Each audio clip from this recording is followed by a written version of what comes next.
The sun had barely crested over the training grounds when she first arrived, the early light spilling across rows of barracks and stretching long shadows over the gravel. Her name was Captain Elena Marlowe, though few used her title at the time. To most, she was the woman who didn't quite fit the mold, the one whose steady breath and lithe posture suggested she belonged in a yoga studio, not on a parade field. Her presence alone seemed to provoke a question, unspoken, yet lingering in the smirks and whispers around her. She carried herself differently. That much was undeniable.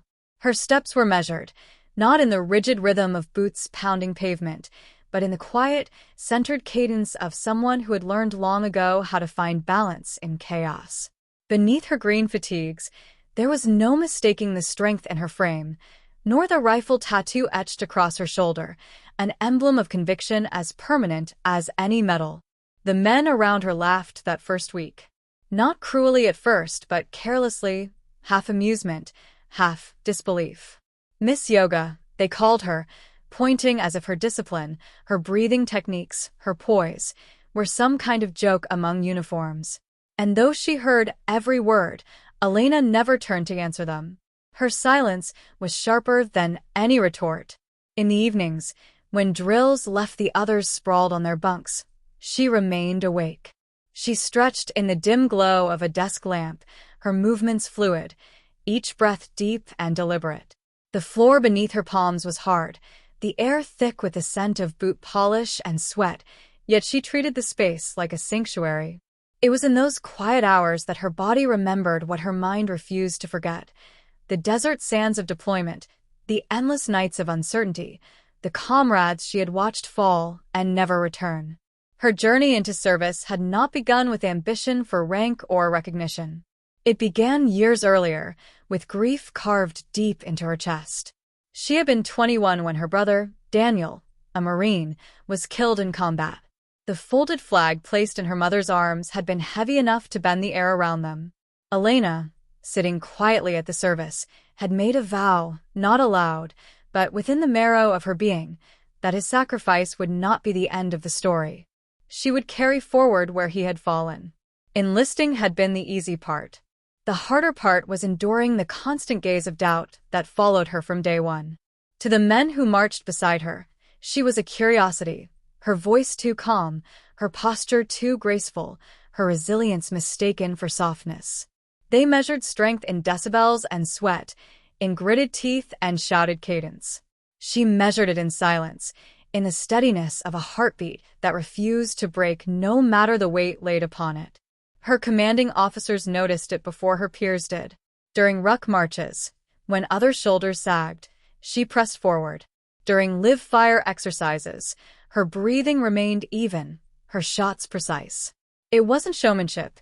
It was discipline honed from years of teaching her body to move through pain, not collapse under it. Yet even as she excelled, the whispers persisted. She doesn't belong. She's just a yoga teacher who wandered too far from home. And perhaps, in some small way, she welcomed their doubt. It gave her fuel. Each smirk was a reminder of the promise she had made to Daniel, of the folded flag and her mother's tears. She could not afford to falter, not while carrying the weight of a memory that demanded more of her than anyone's laughter could diminish. One evening, after a grueling obstacle course that had left cuts along her arms and mud streaked across her fatigues, she paused at the edge of the field. The barracks glowed in the distance, voices carrying on the wind, light-hearted, careless. She stood alone for a long moment, listening not to them but to the quiet inside herself. Her breath came steady, grounding her. And in that silence, she thought of Daniel. She thought of the way he used to smile before deployment, the way his hand rested on her shoulder the day he left, his words simple but unwavering. "Be stronger than me, Lena."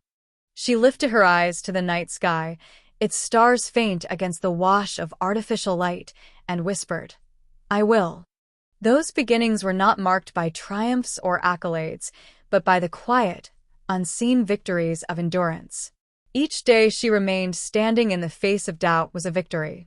Each night she stretched through the ache in her muscles instead of collapsing into exhaustion was a victory.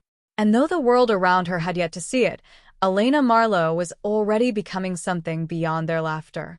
What the men did not know then, and what she carried like a secret folded within her heart, was that strength did not always roar. Sometimes it whispered. Sometimes it moved like breath through the body, steady, unbroken. And sometimes it looked like a woman standing alone in the dark, unshaken by the weight of being underestimated. In those early days, when her name was still spoken with disbelief and her worth questioned in careless jest, Elena did not fight back with words. She fought back with presence. With each step she took across the gravel, each obstacle overcome, each quiet hour of reflection, she was writing the first lines of a story no laughter could erase. And though none of them could see it yet, she was already carrying within her the strength that would, one day, command even a general salute. The laughter never truly stopped, it only changed shape. In the beginning, it had been open and careless, thrown in her direction like pebbles skipping across water. Later, it became quieter, more restrained, buried under polite nods and sidelong glances. Yet Elena felt it all the same. Doubt has a way of clinging, even when unspoken, and she carried it with her into every drill, every march, every moment of stillness where her own silence was tested against the echo of others' disbelief. The true struggle, however, was not with their voices. It was with the weight she bore within herself. Her service brought her far from home, into deserts where heat shimmered on the horizon and into nights where gunfire cracked like brittle wood in the distance. It brought her into rooms where decisions carried the gravity of lives, where hesitation was the difference between returning and being carried home under a flag. She remembered one night in particular. The air had been thick with sand, the kind that scraped the throat raw and left a film over skin and gear. Her unit had been ordered to secure a small village where rumors of insurgent movement lingered like shadows. The streets were narrow, the houses sun-baked and weary, doors closed tightly against the uncertainty of strangers in uniform. Her men walked with her, though even then, they did not quite see her as one of their own. She caught it in their eyes, the flicker of doubt as they glanced her way, waiting to see if she would stumble. She did not. Her rifle rested against her shoulder with practiced ease, her boots steady on uneven stone. What trembled was not her hands, but her heart. Not from fear of failure, but from the memory of her brother's last letters, written in a script that had grown more hurried with each passing month until it ended altogether. When the first crack of gunfire tore through the stillness, the men scattered for cover. Dust and shouts filled the air. Elena pressed herself against a wall, her breath sharp and controlled. The chaos swelled, the whine of bullets, the slam of doors, the pounding of boots against the ground. In that moment, she felt the old whisper of the barracks return. She doesn't belong. She's not one of us. And then her sergeant went down. A spray of blood across the sand, his cry cut short. Time pulled tight around her like a wire. Without pause, Elena moved, dragging him into cover with arms that burned, but did not falter. Her training guided her hands as she pressed fabric against the wound, her voice low and steady despite the storm raging around them. "Stay with me," she whispered. "Breathe." The men saw her then, not as the yoga teacher, not as the subject of their jokes, but as the soldier who refused to let one of their own be left behind. In her steadiness, there was no trace of mockery, only resolve. She held the sergeant's life in her grasp and refused to let go until the medics arrived. When at last they pulled him away, still breathing, her arms trembled from the effort. But her gaze did not waver. The firefight ended as abruptly as it began, the echoes fading into the heavy silence of aftermath. The men looked at her differently that night, though few spoke. One of them muttered, almost reluctantly, "Didn't think you had it in you." Elena did not answer. She didn't need to. Yet strength does not erase wounds. It only helps one carry them. Long after the mission ended, she found herself alone, sitting by the dim light of a lantern. Her hands, stained faintly red, rested in her lap. She could still hear his breathing, ragged and desperate, and still feel the pulse beneath her fingers.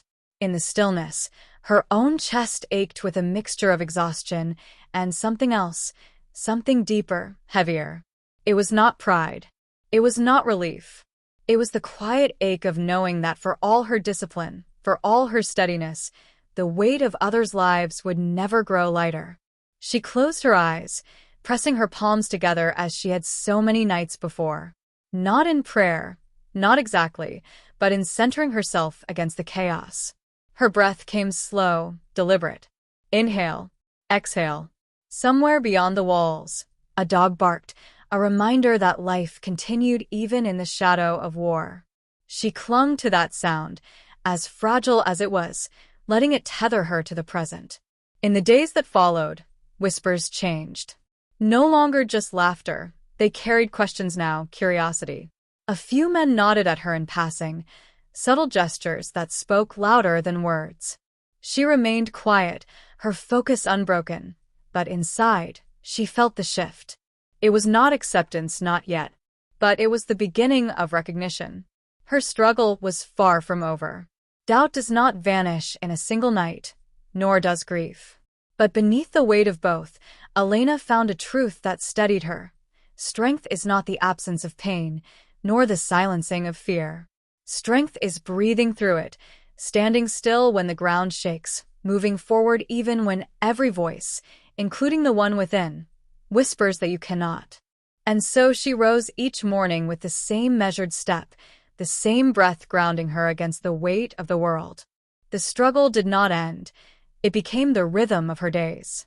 And in that rhythm, she discovered a quiet resilience that no laughter could diminish. Winter had settled over the base, the kind of cold that seeped through layers of fabric and bone alike.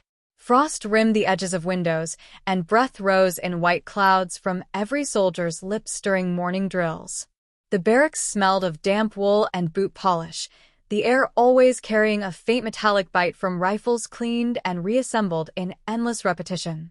Elena rose before dawn each day, not out of obligation but from habit.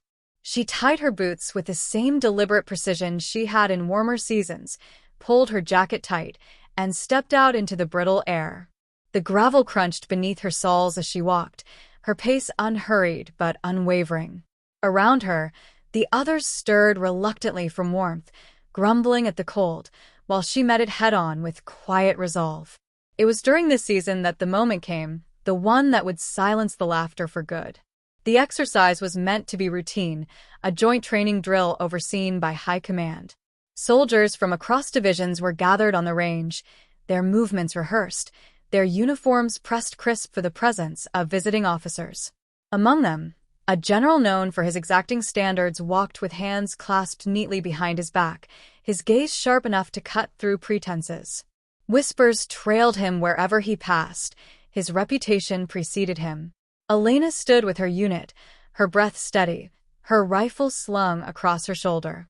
Even here, even now, she felt the old current of doubt ripple beneath the surface. Not as loud as before, but still present in the sidelong glances, the way some held themselves a step apart. She had grown used to it, used to carrying that invisible weight. When the order came, she moved forward with her squad. The range stretched out before them, targets distant shadows in the morning fog. The sound of boots striking the frozen ground echoed, followed by the familiar crack of rifles breaking through the cold air. Gunpowder mixed with frost, a harsh scent that stung the nostrils. Her shots rang true, each one steady, precise, unhurried. While others' shoulders shook with recoil, her breath guided her aim. Inhale, exhale, squeeze. Her calm was not showmanship. It was survival honed into muscle memory, discipline carved deep. The targets fell in rhythm to her pulse, her movements as fluid as if she were flowing through poses in a studio far removed from the noise of war. The general paused to watch.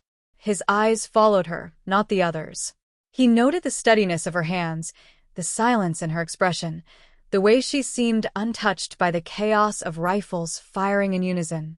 When the order came to advance, it was Elena who moved first, her steps precise, leading without claiming to lead. The squad followed, almost unconsciously, their pace set by hers. By the drill's end, The targets lay in ruin, and silence stretched across the range.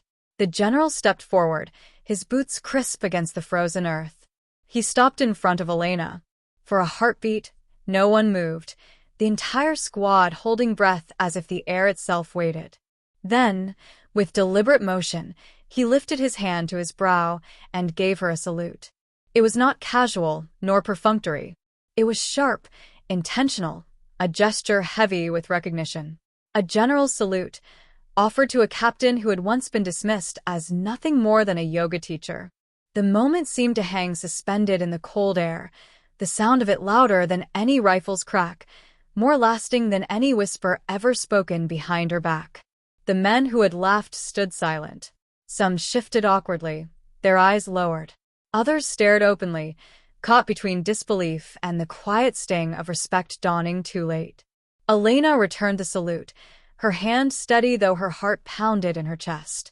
In that instant, she felt Daniel's presence beside her, as if his hand once again rested on her shoulder. "Be stronger than me, Lena." The memory flooded through her, not with sorrow this time, but with a fierce, unyielding pride. When the general lowered his hand, he spoke only once. His voice was low, clear. "You carry yourself like a soldier of discipline, Captain. Never let anyone tell you otherwise." The words sank deeper than she expected, settling into places within her that had long ached for acknowledgement. She nodded, but said nothing. Words felt small compared to the weight of the moment. That night, the barracks were quiet. No laughter carried her name, no whispered doubts. Instead, silence followed her, the kind born not of scorn but of respect, tentative and unspoken. A few of the men looked her way with something new in their eyes, something closer to trust. She offered no gloating, no satisfaction. She simply carried on as she always had, boots steady, breath measured, shoulders unbowed. Alone in her bunk, Elena sat with her journal open, though she wrote little. She let the day wash over her in fragments, the recoil of her rifle, the weight of the general's gaze, the sharpness of the salute. She thought of her brother again, but for the first time in years, the thought did not sting. Instead, it steadied her. Her hands no longer trembled. Her heart no longer felt heavy. A quiet strength lay behind her smile as she closed the journal and lay back, her breath steady in the stillness. The turning point had come, not as thunder, not as a battle cry, but as a moment of recognition carved into silence. And though the world outside would continue to test her, she now walked with the knowledge that her strength, once doubted, had become undeniable. The seasons had turned many times since Elena first laced her boots on the gravel paths of the barracks, yet the rhythm of her life remained steady, measured breaths, deliberate steps, a quiet strength that seemed only to deepen with age. The community center, where she taught, had grown into something larger than she had ever imagined. Its walls now carried the laughter of children, the measured footsteps of veterans seeking balance, and the soft hum of a place that belonged equally to the weary and the hopeful. Her students came from all walks of life. Some were young women who carried shadows in their eyes, determined to carve out space for themselves in a world that too often underestimated them. Others were veterans, shoulders heavy with memory, searching for a way to steady their trembling hands. Elena welcomed them all. She moved among them with patience, guiding posture, correcting breath, reminding them gently, strength does not always roar. Sometimes it whispers. On quiet afternoons, sunlight spilled through tall windows, laying golden paths across the polished floor. Elena would pause to watch her students moving through their stretches, awkward at first, then gradually more fluid. She saw herself in them. The uncertainty, the hesitation, the slow discovery that endurance could be built not only on the battlefield but in the stillness of breath and body. The military still called on her from time to time. Not for combat, not for command, but for counsel. Young recruits gathered in lecture halls to hear her speak. She never raised her voice, never thundered through speeches. Instead, she told them about silence, about the way doubt could gnaw at the bones, and about how true strength often revealed itself not in the moment of battle, but in the hours that followed, when you are left alone with memory and weight. Her words carried a different kind of authority, one that did not come from rank but from endurance. One day, she was invited to a ceremony in the capital, where new officers were to be commissioned. The hall gleamed with polished marble and brass, banners hanging high against vaulted ceilings. Rows of cadets stood at attention, their uniforms crisp, their eyes wide with anticipation. Elena sat quietly at the edge of the stage, a guest among dignitaries, her presence humble but unmistakable. When her name was announced, she rose. The room fell silent. She crossed the stage with measured steps, her palms brushing lightly against the fabric of her dress uniform, worn only for moments like these, when memory and honor intertwined. Her speech was brief, no longer than a few minutes, but every word hung in the air as if carried on the weight of years. She spoke of service, yes, but also of humanity, of listening to the quiet voices inside oneself, of not underestimating others or oneself. "The world will laugh at you," she said softly, her gaze sweeping the hall. "But let that laughter become the fire beneath your steps. Prove not through anger, but through presence. And one day, you will stand unshaken." When she stepped down, the applause rose like a tide. She bowed her head slightly, humbled, but her eyes carried the same quiet strength they always had. Later, she lingered outside the hall, where the air was cool and the city buzzed faintly in the distance. A young cadet approached, no more than 20, his hands trembling slightly as he saluted. "Ma'am," he stammered, I just wanted to say, I almost quit last year. They called me weak, said I didn't belong. But then I read about you, and I stayed. Because if you could do it, maybe I could too." Elena looked at him for a long moment. The tremor in his hands reminded her of her own once, long ago. She returned his salute with care, then placed a steady hand on his shoulder. "You already belong," she told him. "The rest is just proving it to yourself." As he walked away, she felt the faintest swell in her chest, not of pride, but of something deeper, continuity. The understanding that her story no longer belonged only to her. It had become a thread woven into the lives of others, carrying forward long after her own steps would fade. That night, back in her home, she lit a single candle and sat in its glow. The flame flickered, throwing soft shadows against the walls. She thought of Daniel again, his absence still a quiet ache, but also a steady presence beside her. She whispered into the stillness, not in sorrow but in gratitude. "You asked me to be stronger. I think I finally am." She closed her eyes, listening to the quiet hum of the world outside, the wind brushing through trees, the river moving steadily in the distance, the heartbeat of a life that had carried her from doubt to recognition, from solitude to legacy. Elena Marlowe no longer needed the laughter of others to test her strength, nor the salute of generals to affirm it. Her strength lived in the lives she touched, in the breath of each student who steadied themselves under her guidance, in the resilience she left behind like footprints on a path others could now follow. And as the candle burned low, its light steady against the dark, she smiled, quiet, unshaken, at peace.